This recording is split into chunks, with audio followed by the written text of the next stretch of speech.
नमस्कार साथियों, ई मित्र YouTube channel पर आपका बहुत बहुत स्वागत है। तो साथियों, आज के वीडियो हम आपको बताएंगे राजस्थान बेरोजगारी भत्ता का ऑनलाइन फॉर्म आप अपने मोबाइल फ़ोन के माध्यम से किस प्रकार से भर सकते हो, स्टेप बाय स्टेप।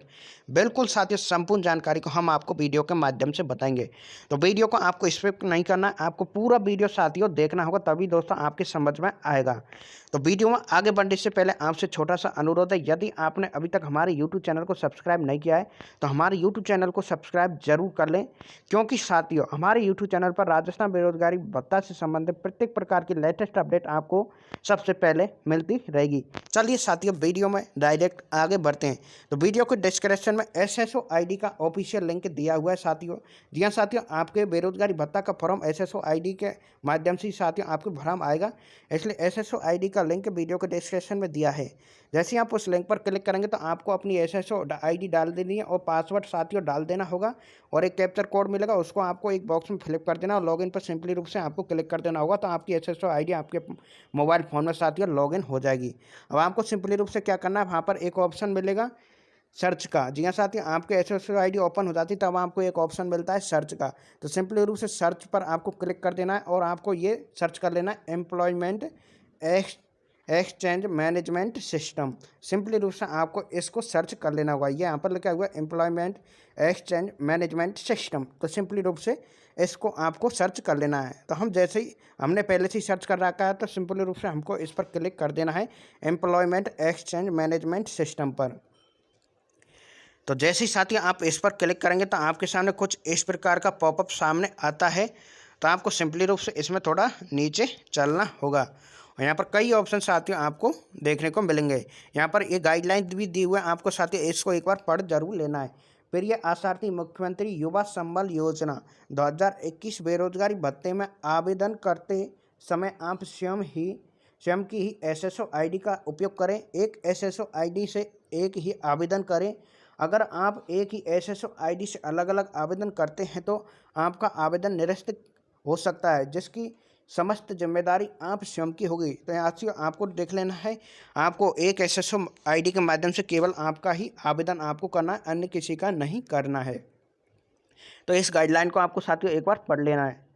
तो इसमें साथियों आपको सिंपली रूप से थोड़ा नीचे चलना होगा और यहाँ पर ऑप्शन मिलते हैं आपके लिए साथियों, you are an employ, job seeker, new registration, exciting user. तो सिंपल रूप से क्या करना, आपको यहाँ पर जॉब सीकर पर क्लिक कर देना है। तो यहाँ पर हम जॉब सीकर पर साथियों क्लिक कर देते हैं। तो आपको भी जॉब सीकर पर साथियों सिंपली रूप से क्लिक कर देना होगा और यहाँ पर एक ऑप्शन मिलता है जॉब सीकर के जस्ट नीचे साथियों न्यू रजिस्ट्रेशन। तो सिंपली रूप से आपको क्या करना है, न्यू रजिस्ट्रेशन पर साथियों क्लिक कर देना होगा। जैसे ही साथियों आप न्यू रजिस्ट्रेशन पर क्लिक करते हैं तो आपके सामने कुछ इस प्रकार का पॉपअप आता है और यहाँ पर आपको अपनी संपूर्ण जानकारी साथियों फिलअप करनी होती है। तो साथियों जैसा कि आप सभी को पता है, राजस्थान के अंतर्गत महिलाओं को, जी हाँ साथियों, फीमेल्स के लिए आपके बेरोजगारी भत्ता आपको बताते हैं, महिलाओं के लिए 4500 रुपये, जी हाँ साथियों 4500 रुपये पर मंथ मिलता है और पुरुषों के लिए आपके 4000 रुपये साथियों पर मंथ बेरोजगारी भत्ता मिलता है। तो अशोक गहलोत सरकार ने साथियों आपके महिलाओं के लिए 4500 रुपये कर दिया है भत्ता का और 4000 रुपये आपके साथियों महिलाओं के लिए कर दिया है। जो भी यहाँ पे मिस्टर वगैरह ये सारी चीज़ें, मिडिल नाम, यहाँ पे मिडिल नाम एवं लास्ट नेम आपको यहाँ पे दे देना है। इस प्रकार से हम यहाँ पे लास्ट नेम भी यहाँ पे दे देते हैं। उसके बाद में आपको क्या करना होगा, फादर्स नेम देना है। तो इस प्रकार से मैं देखिए दोस्तों आपको सिंपली भर के दिखाता हूँ। यहाँ पे आपको फादर्स नेम देना है। उसके बाद में यहाँ पर मेल फीमेल आपको सेलेक्ट करना है। उसके बाद में हायर एजुकेशन के, आपकी हायर एजुकेशन क्या है वो आपको यहाँ पे डाल देनी है। यहाँ पे आपकी एजुकेशन आपको यहाँ पे डाल देनी है सारी। यहाँ पे देखिए दोस्तों ये निकल के आ जाता है BA BSc, ये हमने यहाँ पे डाल दिया है। इसके बाद में आपको क्या करना होगा, यहाँ पे टाइप करना है, यहाँ पे रेजिडेंशियल, यहाँ पे एड्रेस आपको सेलेक्ट करना है। उसके बाद में आपको यहाँ पे एड्रेस, आपको सिंपली एड्रेस आपको डाल देना है। मैं आपको देखिए, मैं आपको पहले बता देता हूँ सारी चीज़ें। यहाँ पे जैसे ही आप यहाँ पे एड्रेस आपको डाल देना है। एड्रेस डालने के बाद राजस्थान यहाँ पे सेलेक्ट करना है आपको। यहाँ पे आपको डिस्ट्रिक्ट आपको सेलेक्ट करनी है, डिस्ट्रिक्ट। तो हमने यहाँ पे डिस्ट्रिक्ट सेलेक्ट कर ली। उसके बाद में आप देख सकते हैं यहाँ पे तहसील वगैरह, तहसील सेलेक्ट करनी है, विलेज सेलेक्ट करना है, पिन कोड डालना है, यहाँ पे आपको एरिया डालना है। कि आप कौन से एरिया में आते हैं। तो ये सारी रूरल एरिया में या अर्बन एरिया में, तो वो रूरल एरिया या अर्बन एरिया वो सारी चीज़ें आपको डाल देनी है। यहाँ पर ईमेल आईडी आप डाल सकते हैं। यहाँ पर आपको क्या करना होगा, अपना मोबाइल नंबर ही आपको यहाँ पे दे देना है सिंपली। उसके बाद में आपको यहाँ पे क्या करना है, यहाँ पे आपको रिलीजन में देना है हिंदू मुस्लिम जो भी है, क्रिश्चियन या जो आप डालना चाहते हैं। उसके बाद में यहाँ पे अपनी कैटेगरी सेलेक्ट करनी है, या आप कौन सी कैटेगरी से हैं, जनरल से है, ST SC OBC जिससे भी आप हैं वो आपको सेलेक्ट कर देनी है। उसके बाद में आपको आधार नंबर या आपको यदि आपके पास है तो वो आपको यहाँ पे देना है। और उसके बाद में आपको भामाशाह कार्ड देना है। यहाँ पे आपको भामाशाह कार्ड का नंबर आपको डाल देना है। यहाँ पे आप अपनी कोई यूनिक आइडेंटिटी डाल सकते हैं, कोई भी आईडी, जैसे driving licence, voter ID, PAN card, NREGA का जॉब कार्ड या UNA नंबर या राशन कार्ड का जो नंबर है वो नंबर आप यहाँ पे डाल सकते हैं।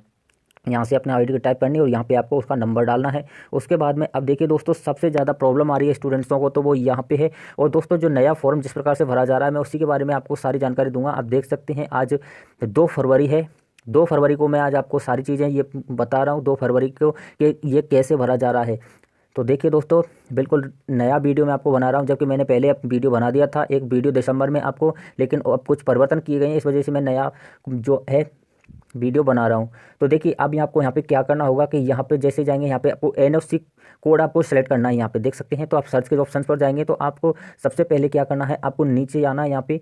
और जो भी यहाँ पे आपको किसी भी प्रकार का कोई भी दिक्कत नहीं आएगी, क्योंकि इसमें आपको जो अभी तक फॉर्म भरे गए हैं लगभग उनमें से 90% फॉर्म NFC एरिया कोड डालने से ही, गलत डालने की वजह से ही उनको रिजेक्ट किया गया है। तो इसमें आपको विशेष ध्यान देना है, यह बिल्कुल आपको गलत नहीं डालना है। जहाँ पे आपको हायर एजुकेशन का ऑप्शंस मिलता है ना, कि जहाँ पे उसी के हिसाब से आपको यह एरिया कोड आपको डालना है। तो देखिए आपको यहाँ पे क्या करना है, वर्कर्स नोट्स वाले पे सबसे नीचे वाला जो ऑप्शन आ रहा है उस पर क्लिक करना है। जैसे ही आप इस पर वर्क नोट क्लासीफाइड वाइज पे इस पे ऑप्शंस पर क्लिक करेंगे तो आपके सामने इस प्रकार का ऑप्शंस आ जाएगा। तो फिर आपको इससे नीचे वाले न्यू वर्कर सीकिंग एम्प्लॉयमेंट इस पर क्लिक करना है। जैसे ही आप इस पर क्लिक करेंगे तो फिर देखेंगे कि आपके सामने कुछ और ऑप्शंस खुल के आ जाएंगे। तो देखिए ये खुल के आए फिर हमारे सामने। तो इसके बाद में हमको इस पर न्यू वर्कर सीकिंग एम्प्लॉयज़ पर क्लिक करना है। जैसे हम इस पर क्लिक करेंगे तो आप देखेंगे दोस्तों कि आपके सामने कुछ और ऑप्शंस खुल के आ चुके हैं। तो अब आपको क्या करना है, वर्कर विदाउट करप्शन मेट्रिकुलेशन इस बार एंड अबाउट हियर पे क्लिक करना है। आप देख सकते हैं एंड अबाउट हियर, इस पर क्लिक करना है। जैसे ही आप इस पर क्लिक करेंगे तो देखिए और ऑप्शंस आपके सामने नीचे खुल के आ चुके हैं। अब यहाँ पे देखिए ये ऑप्शंस आपके सामने आ चुके हैं। हाई देखिए मैं आपको शुरू दिखा देता हूँ। वर्क विदाउट करप्शन ये वाला हमने क्लिक किया तो यहाँ पे देख सकते हैं मैट्रिक 10th स्टैंडर्ड पास या 11th स्टैंडर्ड पास या हायर सेकेंडरी मेट्रिकुलेशन पास या ग्रेजुएशन या पोस्ट ग्रेजुएशन, ये सारे कोर्स आ चुके हैं लगभग। तो ये देख सकते हैं पोस्ट ग्रेजुएशन, तो हमने ग्रेजुएशन फिल किया था, ग्रेजुएशन आर्ट्स से है तो ग्रेजुएशन साइंस से फिल किया था, BSc हमने, तो ग्रेजुएशन साइंस हम इस पर जाके क्लिक करेंगे। और जैसे ही हम इस पर जाके क्लिक करेंगे तो आप देख सकते हैं BSc के लिए ये वाला कोड एरिया कोड है वो यहाँ पे डाल सकते हैं। इस प्रकार से हमने बता दिया है कि एरिया कोड आपको कहाँ से सेलेक्ट करना है। इसके बाद में एम्प्लॉयड स्टेटस पर जाकर के क्लिक करना है कि आप के स्टेटस क्या है। तो आपको यहाँ पे अनएम्प्लॉयड पर जाकर के क्लिक करना है, क्योंकि आपके पास कोई रोजगार नहीं है। यहाँ पर यदि आपने पहले से रजिस्ट्रेशन कर रखा है तो वो आपको ओल्ड रजिस्ट्रेशन देना है। यदि कोई नया रजिस्ट्रेशन करना, आप शुरू से ही नया रजिस्ट्रेशन कर रहे हैं तो आपको यहाँ पे डालने की कोई आवश्यकता नहीं है। उसके बाद में चॉइस अपलोड फोटो, आपको 1 KB से लेकर के 200 KB तक का फोटो आपको फ़ोटो अपलोड करना है आपको। और अपलोड करने के बाद में इस पर क्लिक जरूर करना है आपको। इस पर क्लिक करने से क्या होगा दोस्तों कि आपको जो भी नोटिफिकेशन यहाँ से भेजे जाएंगे, आप इसमें कोई भी परिवर्तन करेंगे या फिर हम इसमें कोई परिवर्तन करना चाहते हैं उधर से भी, तो आपको क्या होगा कि आपको मैसेज और ईमेल मिलेंगे हर चीज़ के। और यदि आपको रजिस्ट्रेशन नंबर भूल भी जाते हैं तो भी आपको इससे बहुत बड़ा फ़ायदा होगा। यहाँ से आप जैसे ही इसमें कोई लॉगिन करेंगे या लॉग आउट करेंगे तो आपको इसका मैसेज मिलेगा। तो आपको सिंपली ये भर के और आपको क्या करना है, आपको सबमिट पर क्लिक कर देना है। बस आपको सबमिट पर देखिए दोस्तों, जैसे ही हमने रोजगार कार्यालय का रजिस्ट्रेशन का पूरा फॉर्म फिलअप करके सबमिट कर दिया तो हमारा रोजगार कार्यालय में हमारा पंजीकरण या रजिस्ट्रेशन हो चुका है। तो अब उसके बाद में हमें क्या करना होगा, यहाँ पर अनएम्प्लॉय पर जाकर अनएम्प्लॉय अनाउंस पर जाकर के आपको क्या करना, उसके नीचे एक ऑप्शन मिलेगा अनएम्प्लॉय अनाउंस रिक्वेस्ट, इस पर जाकर के आपको क्लिक करना है। जैसे ही आप इस पर जाकर के क्लिक करेंगे तो आप यहाँ पे देखेंगे नो रिकॉर्ड फाउंड, यहाँ पे नो रिकॉर्ड फाउंड का ऑप्शन मिलेगा। इसके ऊपर आपको एड न्यू का ऑप्शन यहाँ पे मिल रहा होगा। तो दोस्तों ये एड न्यू का ऑप्शन मोबाइल में नहीं खुल रहा है तो आपको घबराने की आवश्यकता नहीं है। आप लैपटॉप PC में चलाएंगे तो ये ऑप्शन आपके सामने खुल जाएगा। तो इस पर जैसे ही आपके सामने खुलेगा तो आप देख सकते हैं कि जो आपने डिटेल्स अभी भरी थी नीचे, जैसे आपका रजिस्ट्रेशन नंबर भी आपको यहाँ पे मिल चुका है। आप यहाँ पे देख सकते हैं ये रजिस्ट्रेशन नंबर मिल चुका है आपको, और आपकी रजिस्ट्रेशन डेट, मोबाइल नंबर, आपका name, father's name, date of birth, village address वगैरह ये सारी चीज़ें आपको यहाँ पे भर के आ चुकी हैं पहले से ही। तो अब यहाँ पे देखेंगे दोस्तों, आप यहाँ पे देख सकते हैं कि देखिए अब यहाँ पे आप क्या देखेंगे कि आपको यहाँ पे क्या करना होगा, इसमें जा कर के आपको सेलेक्ट करना है, इसमें आपको नो सेलेक्ट कर देना है। इसके बाद में इस एप्लीकेशन ग्रेजुएशन इसमें यूनिवर्सिटी यस राजस्थान, आपने राजस्थान से की है तो ही आपको बेरोजगारी भत्ता मिलेगा, इसका आपको पता ही होगा, तो आपको यहाँ पे यस करना है। इसके बाद में आपको यहाँ पे इंस्टीट्यूट का नाम आपको सेलेक्ट कर देना है, bona fide registered in of Rajasthan, तो आपको यहाँ पे भी दोस्तों यस करना है कि आप राजस्थान के निवासी हैं। इसके बाद में आपको फैमिली इनकम यहाँ पे दिखानी है कि announce family income of application, कि आपके फैमिली की इनकम क्या है, तो यहाँ पे आपको लेस देन 2 लाख रुपए करना है, मतलब 2 लाख रुपए से कम है। उसके बाद में आपको बैंक की डिटेल्स देनी है, तो बैंक के आप देख सकते हैं दोस्तों, स्टेट बैंक ऑफ इंडिया की पासबुक की आपको इसमें जो खाता है उसको ही मान्य किया जा रहा है। तो स्टेट बैंक ऑफ इंडिया का मतलब SBI का आपके पास खाता होना चाहिए और वो आपको यहाँ पे भरना है। तो उसके बाद में आपको ब्रांच का नाम आपको यहाँ पे देना है, और ब्रांच का नाम देने के बाद में आपको IFSC कोड अपनी ब्रांच का देना है। उसके बाद में अकाउंट नंबर आपको देना है। यू आर फिजिकली हैंडीकैप्ड, यदि आप फिजिकल से विकलांग वगैरह हो तो आपको यस करना है, अन्यथा आपको नो कर देना है इस पर। यहाँ पे आपको अपनी मैरिज का शादी का स्टेटस देना है, अनमैरिड या मैरिड है, जो भी हैं आप, सिंगल हैं, जैसे भी आपको देना है वो आप यहाँ पे दे सकते हैं। और उसके बाद में आपको यहाँ पे अपना आधार नंबर आपको यहाँ पे मिल जाएगा। उसके बाद में आधार नंबर से आपको सेंड OTP पर क्लिक करना है, और OTP पर जाकर के आपको यहाँ पे जैसे आप यहाँ पे अपने OTP पर जाकर सेंड OTP पर जाकर क्लिक करेंगे तो जो आपके आधार में नंबर रजिस्टर्ड है उस नंबर पे आपको एक मैसेज मिल जाएगा, और वो आपको यहाँ पे डाल देना है, और उसके बाद में आपको वेरीफाई कर देना है।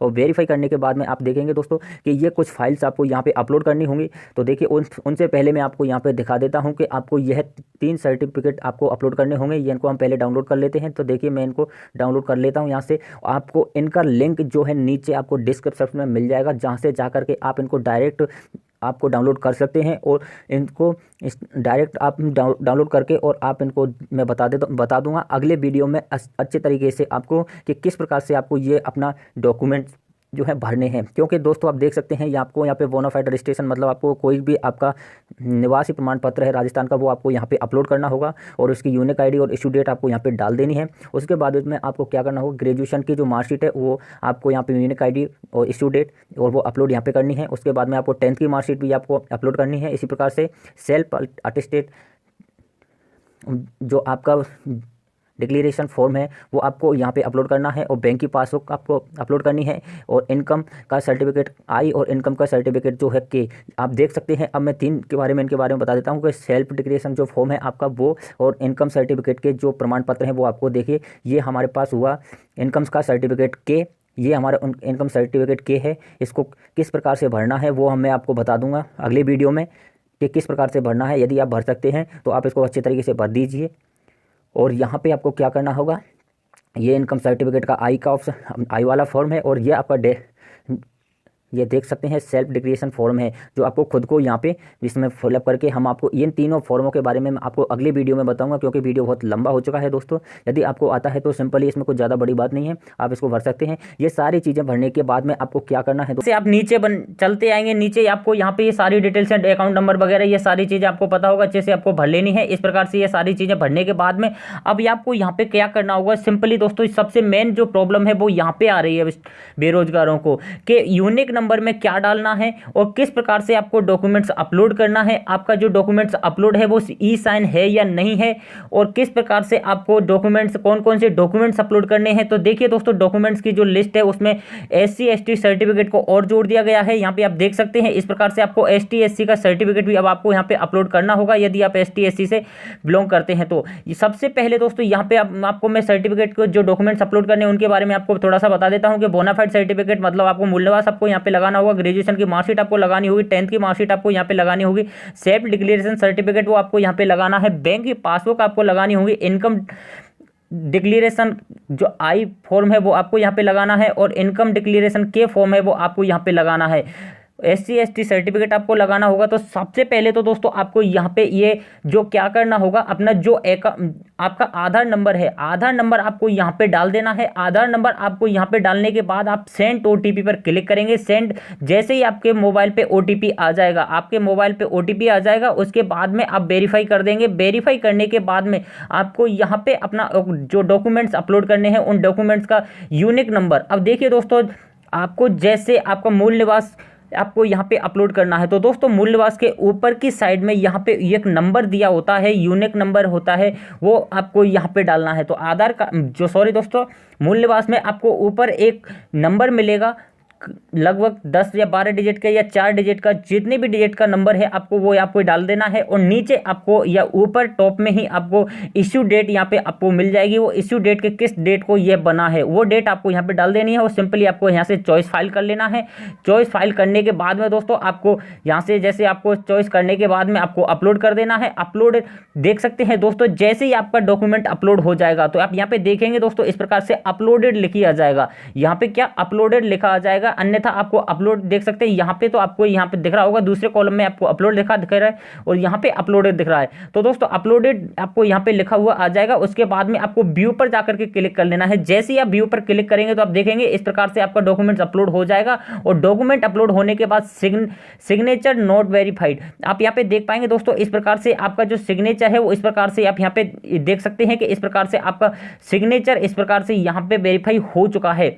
मतलब आपका ये नॉट वेरीफाई का मतलब ये नहीं है कि वेरीफाई नहीं हुआ है। आप यहाँ पे देख सकते हैं ये इतनी डेट को आपको जो सिग्नेचर है डॉक्यूमेंट्स अपलोड किया है वो वेरीफाई हो चुका है। तो अब यहाँ पे देख पाएंगे दोस्तों इसी प्रकार से आपको जो अपनी मार्कशीट है उसका यूनिक नंबर, आप अपना रोल नंबर डाल दीजिए। 10th की मार्कशीट में अपना रोल नंबर डाल दीजिए। उसके बाद में सेल्फ डिक्लेरेशन के फॉर्म में क्या करना होगा, आपको 000 डालने के बाद में आपको जो इशू बस 000 डाल देना है। इशू डेट आपको यहाँ पे वो जिस दिन आपने बनवाया है सेल्फ डिक्लेरेशन फॉर्म पर साइन किए हैं वो डेट आपको यहाँ पे डाल देनी है। उसके बाद में बैंक पासबुक की यहाँ पे अपना अकाउंट नंबर डाल देना है और बैंक पासबुक में आपको जिस दिन आपका अकाउंट खुला है उस दिन की डेट मिल जाएगी, वो आपको यहाँ पे अपलोड कर देनी है। इसी प्रकार से आप इनकम सर्टिफिकेट में आपको 00 भर देना है यूनिक नंबर में और आपको यहाँ पे आपको इश्यू डेट यहाँ पे डाल देनी है। सर्टिफिकेट में आपको जो SC ST का यदि सर्टिफिकेट आप लगाते हैं तो आपको यहाँ पे आपको सर्टिफिकेट का यूनिक नंबर आपको मिल जाएगा, वो आपको अपलोड कर देना है। और यहाँ पे आपको अपना जो इशू डेट है वो आपको यहाँ पे अपलोड कर देनी है। तो दोस्तों इस प्रकार से आप बिना किसी टेंशन के यूनिक नंबर डाल सकेंगे। और आपको जो ई साइन का प्रॉब्लम है मेरी समझ के हिसाब से आपको लगभग पूरे समझ आ चुका होगा कि आपका जो ई साइन का प्रॉब्लम आ रहा था और जो यूनिक नंबर का जो प्रॉब्लम आ रहा था वो बिल्कुल ख़त्म हो गया होगा। यदि आपके मन में फिर भी कोई भी सवाल है बेरोजगारी भत्ते के फॉर्म से संबंधित तो आप हमें कमेंट बॉक्स में कमेंट कीजिए, हम आपका रिप्लाई जरूर करेंगे। दोस्तों फिर मिलेंगे एक नई जानकारी नई वीडियो के साथ। जब तक नमस्कार। वीडियो अच्छा लगा हो तो दोस्तों वीडियो को लाइक जरूर करें और चैनल को सब्सक्राइब करना तो